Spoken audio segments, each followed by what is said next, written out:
Welcome to Olga news.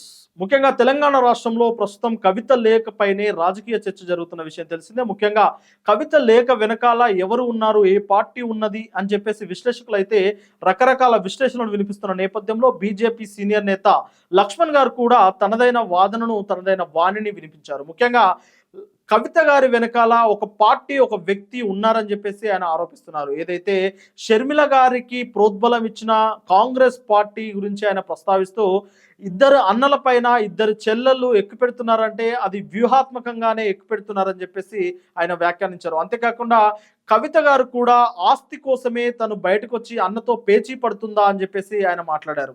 అంతేకాకుండా ఆధిపత్యం కోసం కూడా కవిత గారు తన అభిప్రాయాన్ని లేదంటే బీఆర్ఎస్ అంతర్గతంగా ఉన్న కలహాలను అయితే తాను ప్రస్తావిస్తుందని, ముఖ్యంగా ఆధిపత్యం కోసం, తన ఐడెంటిటీ క్రైసిస్ కోసం, అలాగే ఆస్తి కోసం తను పోరాటం చేస్తుంది అని చెప్పేసి ఆయన వ్యాఖ్యానించారు.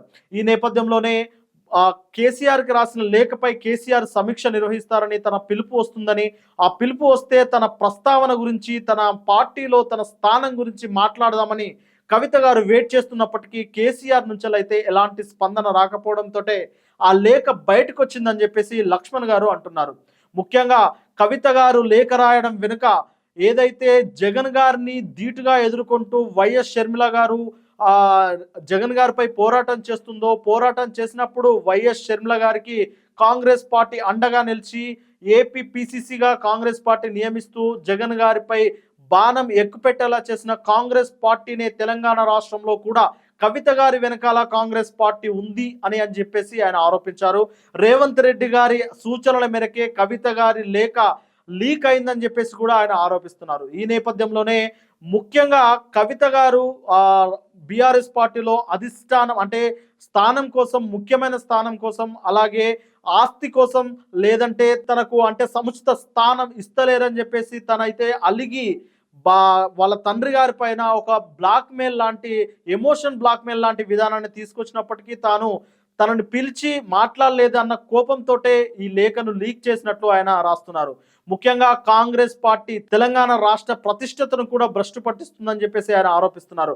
తెలంగాణ రాష్ట్రంలోనే కాదు, అటు ఆంధ్రప్రదేశ్లో, ఇటు తెలంగాణ రాష్ట్రంలో, ఇటు దేశవ్యాప్తంగా కూడా కాంగ్రెస్ పార్టీ కేవలం ఇలాంటి పంచాయతీల లొల్లిలే పెడుతుందని చెప్పేసి ఆయన ఆరోపిస్తున్నారు. ముఖ్యంగా కవిత వేరే పార్టీ పెడుతుందా, లేదంటే కవిత కాంగ్రెస్లో కలుస్తుందా అనే దానిపైన కూడా తీవ్ర చర్చ నడుస్తున్న ఇలాంటి సందర్భంలో ఆయన లక్ష్మణ్ గారు మాట్లాడిన మాటలకైతే ప్రాధాన్యత సంతరించుకుంది. ముఖ్యంగా కవిత వెనుక ఎవరు ఉన్నారు అనేది ఆయన ఇండైరెక్ట్ గా రేవంత్ రెడ్డి గారు, కాంగ్రెస్ పార్టీ ఉన్నది అని చెప్పేసి అయితే ఆయన వ్యాఖ్యల ద్వారా ఆరోపిస్తున్నారు.